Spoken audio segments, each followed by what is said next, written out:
Welcome to this webinar for North Lanarkshire Active Literacy Stages 4 to 5. Today we will be looking at North Lanarkshire Active Literacy Stages 4 to 5 and will familiarise ourselves with the framework. We will look at the 4-week programme in detail and how this is split into two different spelling approaches. It is worth noting that the Active Literacy programme is just that. It is a programme of study. What is essential is that we understand the pedagogies behind it and why we are using this method to teach. Active Literacy Stages 1, 2 and 3 encourages children to develop their phonemic skills and to use their knowledge to help them read and write words accurately. Their experiences across these stages build on children's early exploration of sound, letter and words, and their understanding of how these work together to aid their spelling competence. In stages 4 and 5, children continue to develop their phonemic awareness and understanding through a structured and comprehensive programme that aims to build confidence and engage children in their learning in an enjoyable and interactive way. Stages 4 and 5 focus on a problem-solving approach to spelling and encourages the children to discover and develop their own strategies for spelling tricky and unfamiliar words. As I said previously, stages 1 to 3 builds on the exploration of sounds, letters and words with the reading and spelling of phonics being taught together to enhance children's skills in word building, reading, writing and spelling. At stages 4 and 5, the subject area of phonics and spelling become more combined. The teacher now teaches one daily spelling session which lasts approximately 10 to 15 minutes. The combining of phonics and spelling means that over the school year, there will be two types of spelling approaches developed with the children. Classes will spend 2 weeks per month developing each of the following approaches: problem-solving phonics into spelling approach and the thinking strategies approach to spelling. In active literacy stages 4 and 5, there are a total of 15 units of spelling to be covered. You will spend 4 weeks on each unit. In weeks 1 and 2, pupils will take a very investigatory, problem-solving approach on how to build up and spell words that have the same phoneme sound but are written in different family groups and therefore have different written representations. For example, one of the top phonemes is the A sound. Children need to be able to think, investigate, and build up words with different representations of that same phoneme sound. For example, face, rain, played, they, great. In weeks 3 and 4, children will encounter some words that they cannot spell using their knowledge of phonics within their everyday writing. Children must know and understand how to spell common words, tricky words, topic-specific words, and new and difficult words. In the course of weeks 3 and 4, they will learn to spell these types of words using different strategies which meet their learning needs and suit their learning styles. This is a page from the Stage 4-5 book that can be found near the beginning. It highlights the units to be taught and the different phoneme representations for that unit. There are 15 units in total. Each unit is split into core words and extension words if needed. The recommendation is for Primary 4 to cover Units 1 to 7 and Primary 5 to cover Units 8 to 15. The majority of your class will be working on the core words provided in each unit. However, you might have some children who are really confident spellers and could spell these words off the top of their heads without actually having to learn them. In this instance, you might want to give them the more challenging extension words. This is a list of the resources needed for the first 2 weeks of each unit. The whiteboards are just your regular class whiteboards, not the North Lanarkshire Active Literacy whiteboards that you see in stages 1 to 3. The teacher should have a blank version of the phoneme chart either enlarged to A3 and laminated or a copy on a flip chart on their interactive whiteboard that can be used and saved for each unit. For organisation purposes, it might be handy to have the blank phoneme chart, diacritical marking sheets, answer sheets, phoneme story picture, and phoneme story copied into a booklet for each unit to save the pupils having screeds of paper. You only need one every 4 weeks, so it won't be a big task to organise. It is also handy for each child to have a laminated Elkin box sheet that they can wipe down and reuse each week. This will also help to cut down on the amount of paper being used. We'll now look at the first 2 weeks of a block and how this should be taught and managed day to day. So week 1, day 1. The methodology developed throughout active literacy stages 1 to 3 promotes a fun and active approach to the development of children's phonic knowledge and spelling competence. This approach is continued in stages 4 and 5, where they are now encouraged to look at, think about, and investigate the phonetic structure of words which have the same auditory sound but different written representations. This method aims to develop their spelling competence and independence. The teacher selects the unit and phoneme to be taught to the children that week, introduces the phoneme, and asks the children to think of all the different ways the phoneme can be written. Remember, at this stage, the children have already been taught all of these joined and split phonemes in stages 2 and 3, so they do know them. For example, the teacher will introduce that this unit's phoneme is the A phoneme. There is a master list for the teacher's reference in the book. You could get the pupils to discuss with their partner and consider the different letter combinations to make the sound, and then feedback. The teacher should have an enlarged copy of the phoneme chart on the board to be able to annotate as the lesson and week progresses. The teacher will ask for pupils to give examples of words they know with the A sound in them. For example, someone might put their hand up and say stay. The teacher would then ask the child to sound out the word and find out where the A sound is within the word. The child would say st, A, it's at the end. So which phoneme representation do they know that gives the A sound at the end? And the child would say AY. The teacher will then write AY in the first column and the word stay. You could also get the pupils involved and get them to come up and write it in the board too. But remember, the aim is short, sharp lessons lasting no more than 10 to 15 minutes, so you might want to see what your timing is like before you attempt this. Then you would move on till we find another representation. Someone may offer the word pain, for example, and again you would follow the same questioning technique till they are able to tell you that the A is in the middle of the word, so likely to be the representation AI, which is added into the next column along with the word. And you keep doing this until all the representations have been identified. And once they have been identified as a class, the children will then work in pairs to continue to think about the A sound and all the words they can think of that has the A sound in them.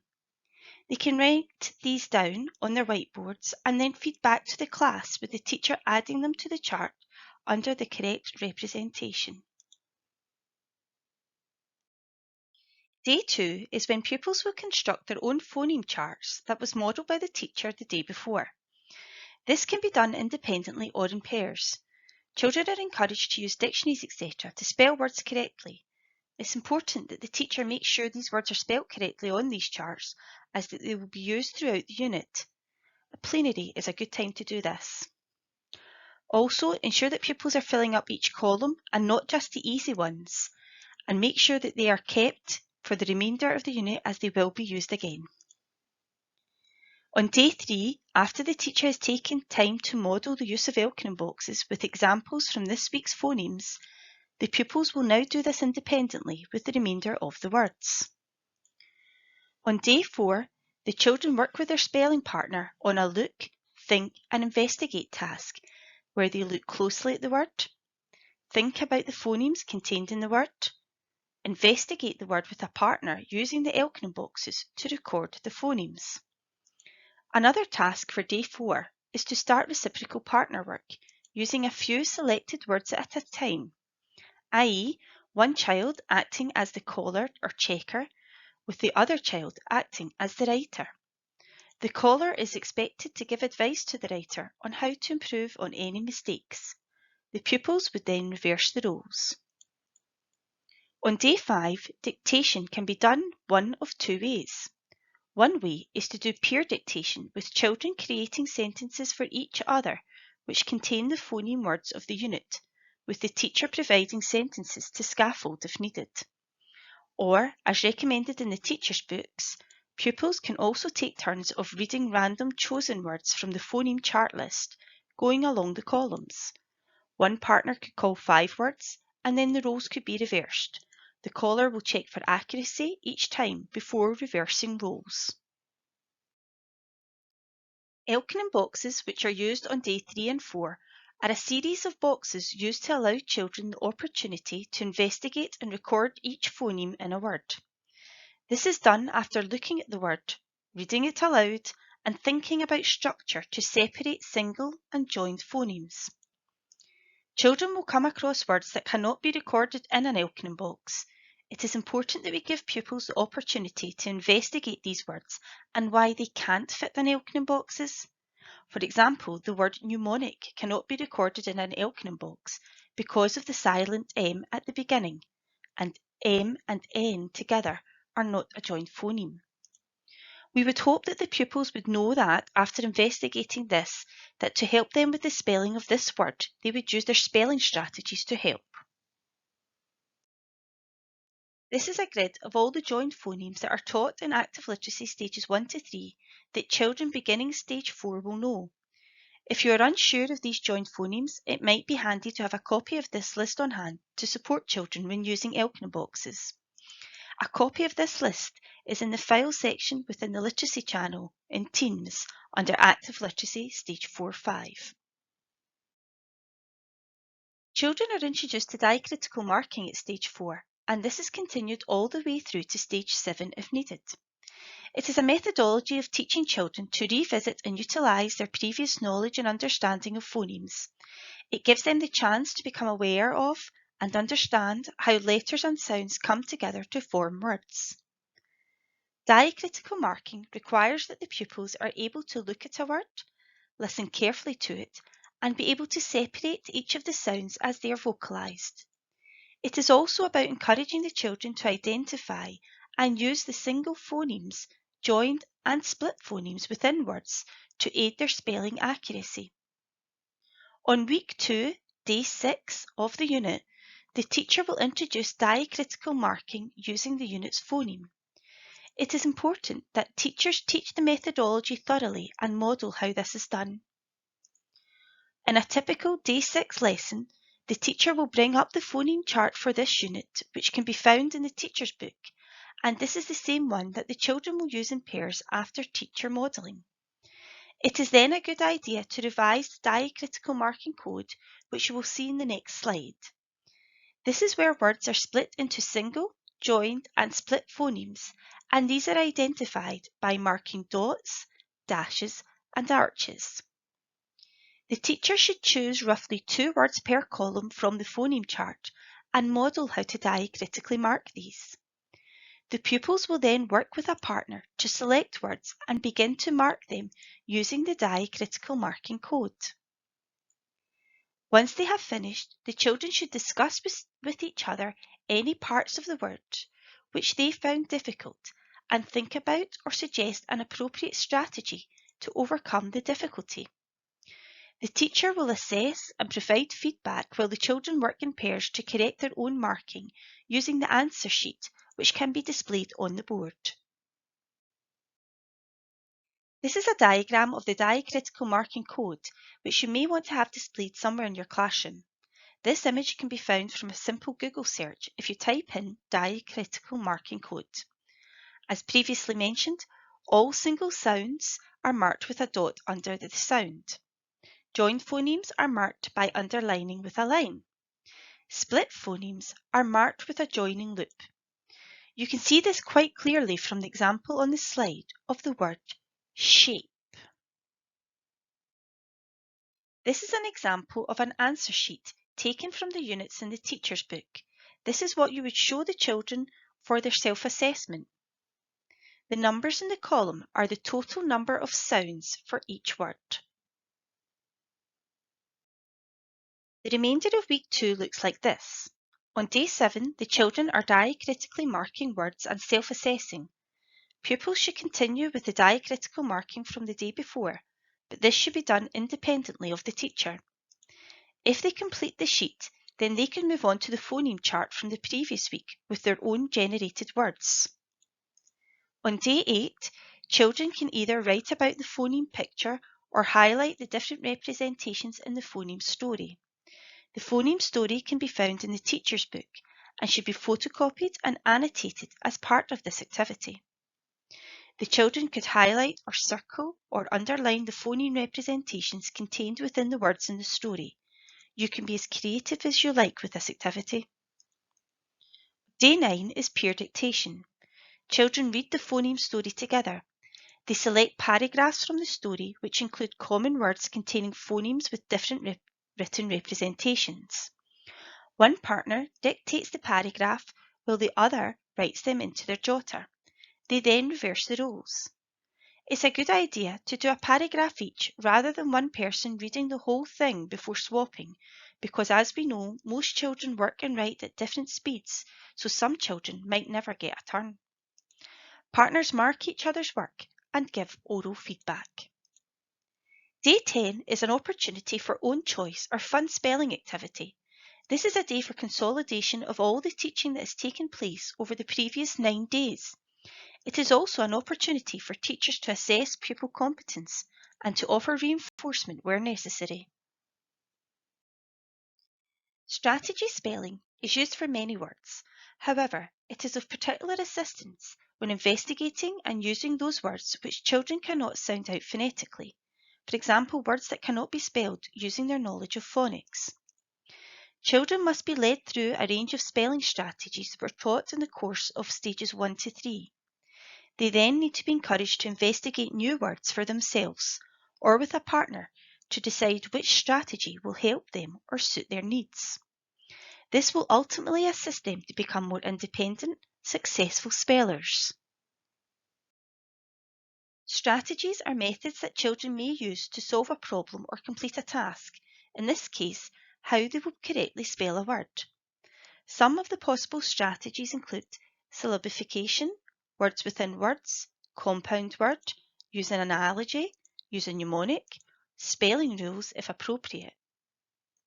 These strategies are explained in a little more detail in the orange section of the teacher's book. Strategies are of no use if they are not understood well by the child. When children have been introduced to a number of strategies, it is crucial that they are sufficiently familiar with each one in order that they can quickly select an appropriate strategy to use when spelling unfamiliar words. On a daily basis, the teacher must model the use of the variety of strategies, giving children practice in identifying an appropriate one for each word, thus helping them avoid the need to go through the whole list.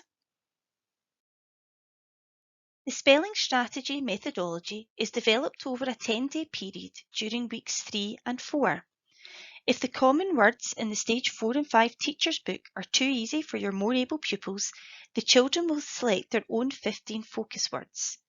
These words should be taken from their own writing jotter or cross-curricular vocabulary.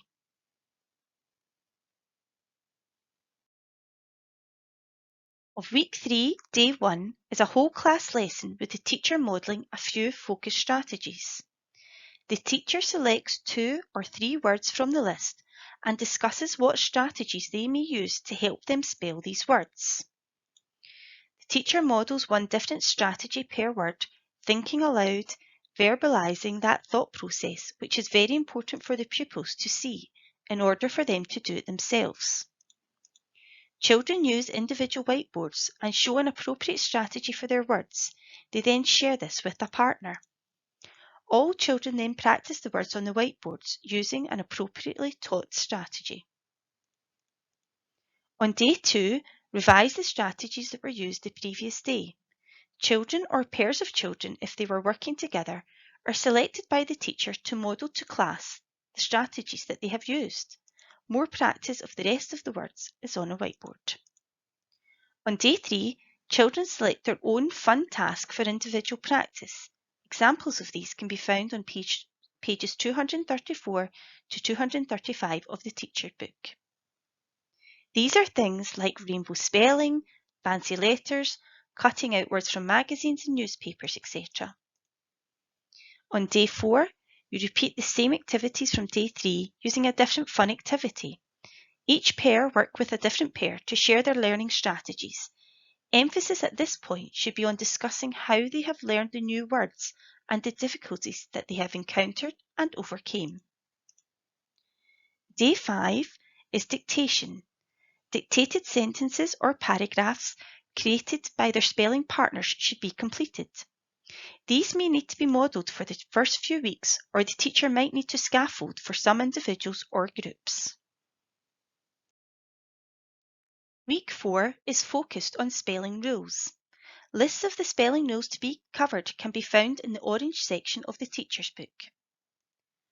On week 4, day 1, you would revise the spelling strategies from the previous week, and the teacher introduces the ideas of rules and when we use them and why. The teacher introduces 1 or 2 rules and gives the children a few examples to illustrate the rule. The importance of following rules leads the children to the idea that rules in spelling are important and helpful if we remember them and follow them. On day 2, children recall and discuss the rules introduced the day before. The teacher will then dictate some words which follow those rules to the pupils, who should write them down. The teacher should remind the children to think about their spelling rules. Pupils will then partner mark. The teacher will now list new words as an introduction to the next few rules and repeat the activities. On day 3, children choose an active spelling activity for practicing the words that they have learned over the past 4 weeks. The children reflect with each other on what they have learned over the unit. On day 4, children choose an active spelling activity for spelling rules words. In pairs, children assign the roles of caller and writer. The caller calls 10 words learned over the 4-week period, while the writer writes them down. The words are then checked for accuracy, and together they look at the words and discuss the rule or strategy that was used to help. Pupils can also choose a spelling activity to consolidate their learning if there is time. On day 5, children are given the opportunity to give feedback to one another. A final dictation with a mixture of words from all of the unit could also be done on this day. You might find that when you start working through this, that weeks 3 and 4 can be a bit bitty in the sense that there are only so many times that children can do rainbow writing. If you feel the need to supplement these 2 weeks with additional activities from other resources, that's fine. You could also use this time to really consolidate any learning that has been missed during the phoneme weeks, plug any gaps, or just reinforce some strategies that certain pupils might be struggling with. So long as the spelling rules and strategies are being modelled and taught, you can adapt the other days as you see fit. You're the expert of your class, you know your children and their needs. Having high expectations of handwriting is important.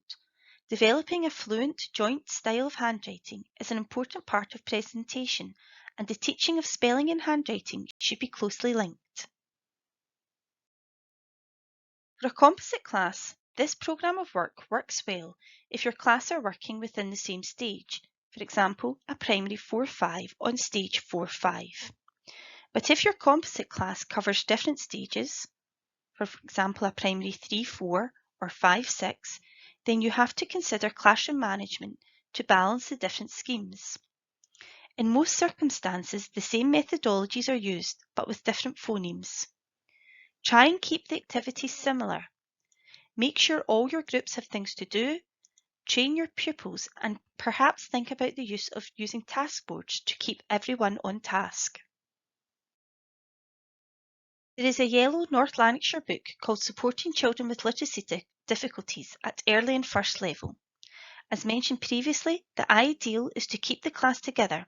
However, we understand that there may be some exceptions, and within this book, an additional support for learning programme that can be used within a nurture class or with a support group is available.